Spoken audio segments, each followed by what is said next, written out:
So first thing we'll do on this old Honda is replace this air filter. I don't think I'm going to have to do any work to the carburetor. I don't think I'm going to have to change the spark plug. I don't think this thing's going to need much other than adjusting the pull cord, and I'm going to take it off, so I might as well just replace it with a new cord. But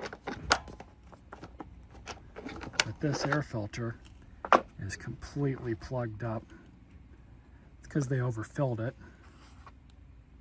Man, that's disgusting. I think a lot of that was the original foam that was on here. It all just disintegrated.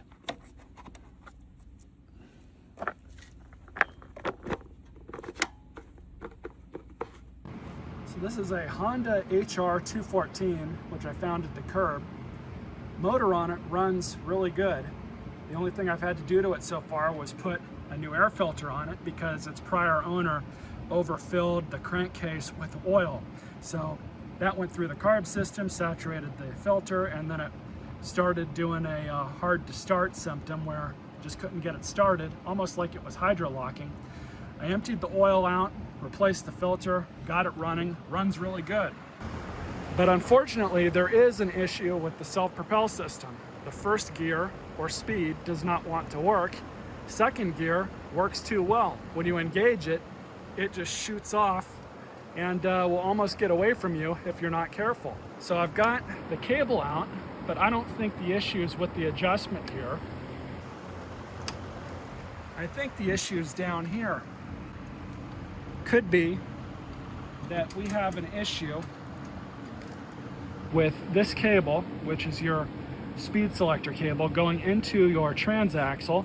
And I think part of the issue here is this thing is just not working as intended.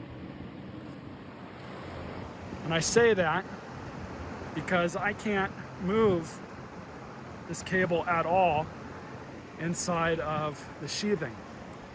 What I'm going to try to do is lube it, see if that'll help, maybe shoot some penetrating oil down this thing, and hopefully we can free it up. But I don't know if that's going to fix anything or if it's something internal with the transaxle. If it is, unfortunately, that it's kind of a bad thing because I'm sure these transaxles aren't made anymore. I don't know if I can get parts for them to rebuild one or at least fix one. So we'll have to see what's going on with it. I'm going to go ahead and clean all this junk out, and then I'll meet you guys at the next step. So now that I'm looking at this thing, I don't think it's necessarily a cable issue. I think that this machine has just never been serviced because you can see the lever arm right here. And here's the cable, goes down into this lever arm, up or down based on how you're going to shift it. Unfortunately, it's kind of a weird spot, so I'm not going to be able to get the camera back there. But what I am going to do is take this thing outside and hit it with my electric pressure washer, clean everything off, and then we'll get some penetrating oil onto that shift arm, see if that makes a difference. So I just brought it outside, verified what's going on. The cable is now shifting this thing properly. It's not getting a whole lot of travel, but I don't know how much travel these things are supposed to get. So I'm just gonna stick this thing back together. The Honda manual that I found online says that there's supposed to be 1 to 3 millimeters of play in between when you can feel this thing contacting or starting to put tension on that cable. And I think that's about good. I'm gonna grab my ruler here in a second. But if that's adjusted properly, I'm just gonna bolt all this back down. We'll take it back outside and verify that it still works. About 2 millimeters of play. So I think I'm going to be happy with that. About 2.5. And I may have to adjust this thing a little more. It's on gear 1 right now, or speed 1. Here's speed 2. Back to 1, back to 2, 1, 2. So let's get this thing outside, see if it maintains the speed difference. That linkage and lever was not moving before, so I'm hoping it stays like this. I did verify this before I got onto this clip, before we adjusted this on camera. So let's see if anything changed.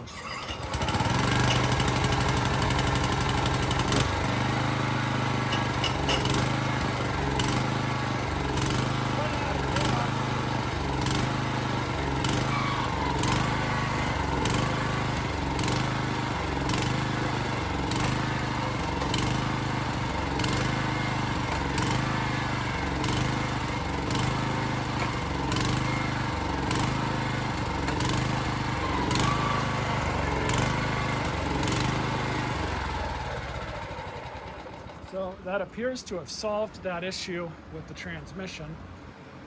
The linkage simply was just not moving because that area had never been cleaned. You guys saw how dirty it was. This is something that Honda likely told people back in the day, that you got to keep this thing cleaned or else linkages are not going to work. Everything's still working good, of course. So now I'll just go ahead and throw this drive shaft cover back in. Just like that.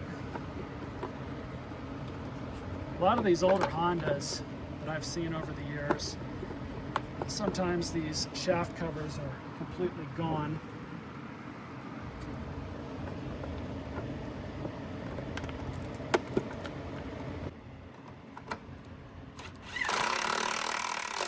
So now I just got to pull this off. We'll see if this piece of scrap cord I've got is long enough. I think it might be. So we'll see if we can get that sized up and installed. Looks like we just got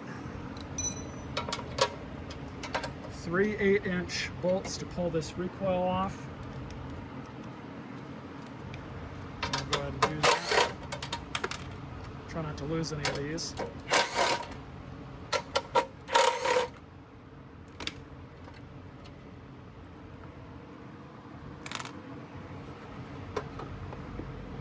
Meet you guys at the workbench.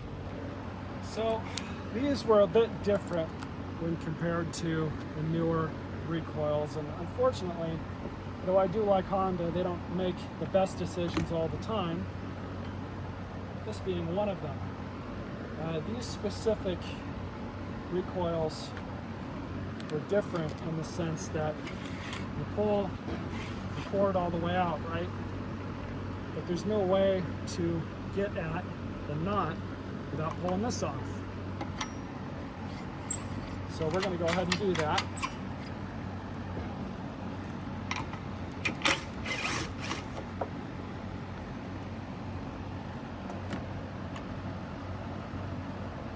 There's the knot.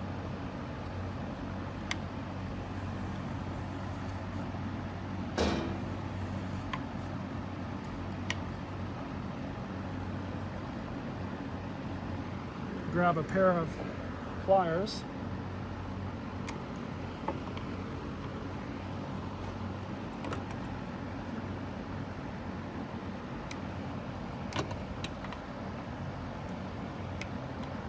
There's your cut. Now I just got to make sure that this is the correct size. This thing has 7 spins of tension on it. I just slowly let it go. So this is a little longer, which is great. So I'm going to cut it probably about right here. And that's probably a little long for it, but we'll see how it does. Worst case, I can always just shorten it and take the handle back off. That's not a big deal. So I'm going to grab my lighter.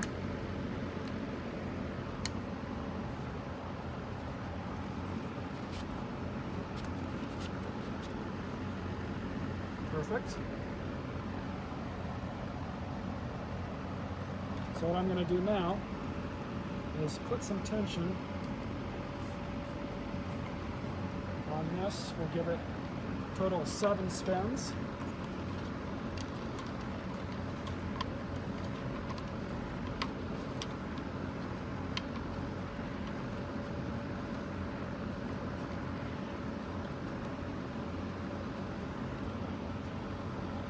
There's 7.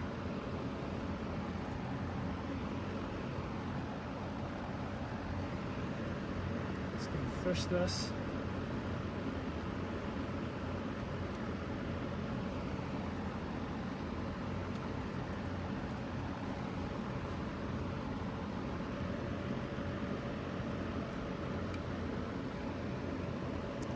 what do you know, first try.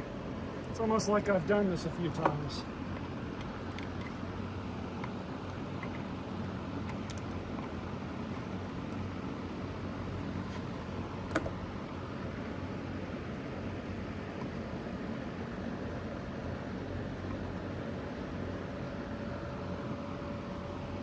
Just grab your pliers,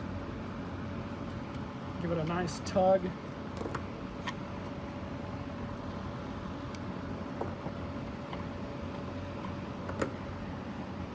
Go. Perfect. I love it. So, grab our plate. Now, there's not really a whole lot you can do in here. I don't necessarily like putting any sort of lubricant on this stuff, especially if it's not needed. I will, however, get the vacuum out.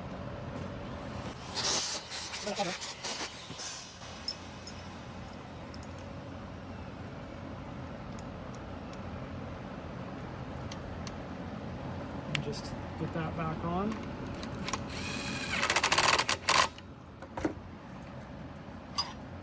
A little too tight.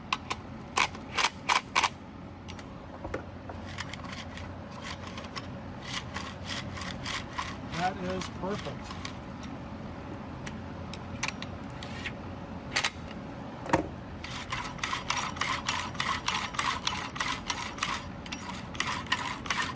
Not bad. So let's reinstall it on the machine. So everything else looks good.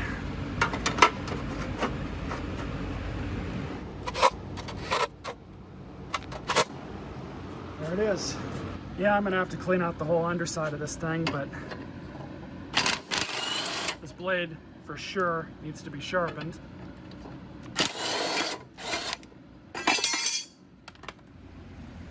All right. I just verified that it is in fact balanced already. So what we're gonna do is just kind of clean these edges up a bit.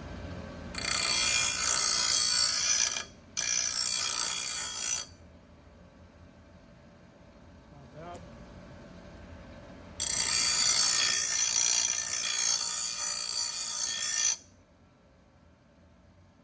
A little bit of a nick right there.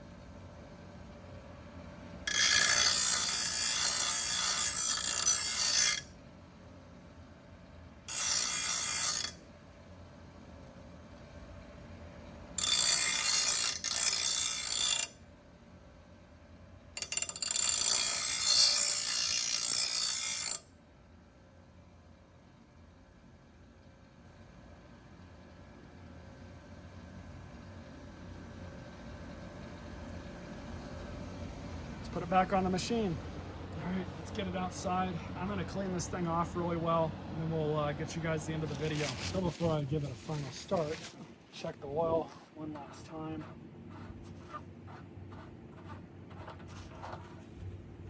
Yeah, it's still good.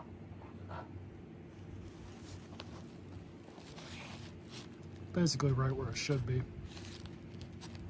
Just about here. A little over full, but that's okay. That's not a big deal. Oil smells good too. It doesn't smell like gas or anything like that. So let's go ahead and give this thing a final start. Full choke.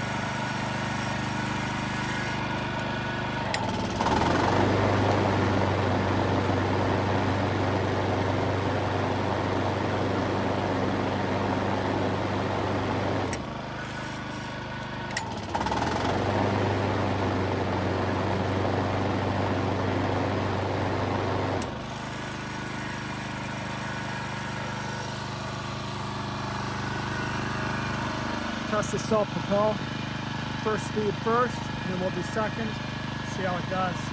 Everything should be good.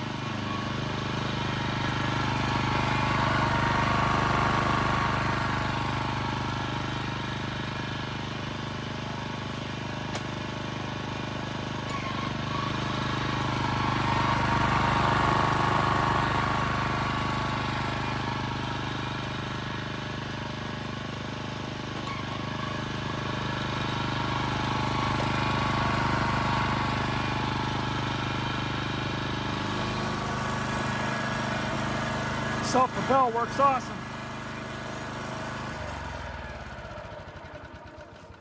So this will make somebody a great lawnmower. They should easily get, I don't know, another 5-10 years out of this. They'll have to replace the bag at some point, but honestly, you can still get some parts for these and keep them running. Carburetors and stuff like that are easy to find, including aftermarket. I did look a little bit for transaxle parts for this, and a lot of that stuff is no longer available, unfortunately. You may get lucky and find a parts unit on eBay or locally, and you'll have parts that way, but unfortunately, that's just the way things are with a lot of this older vintage stuff. Sooner or later, these manufacturers, when they realize they created a gem, they will stop supporting it because they know you can get something to last like this for years and years and years. But unfortunately, these manufacturers, including Honda, get smart to that, and they want you to buy new stuff eventually, right? But we can enjoy that these things still do exist to some degree, and this one will make somebody a decent mower. Machines like this, and really any machine that I sell to people, I always tell them it's always good to keep your stuff running, even if you have to pay somebody else to do it. Especially in my state, now that you can't really legally get new gas-powered equipment anymore. There are workarounds to that, but most people don't really bother and they just buy an electric one instead. But I always tell them, you know, there's mower and small engine shops all over the place in town. Keep this thing maintained, keep whatever it is maintained that I sell you, and they'll last. Generally, as long as you keep oil in your machine, keep fresh gas in it, you're not gonna really have much of an issue. Stay tuned for more videos.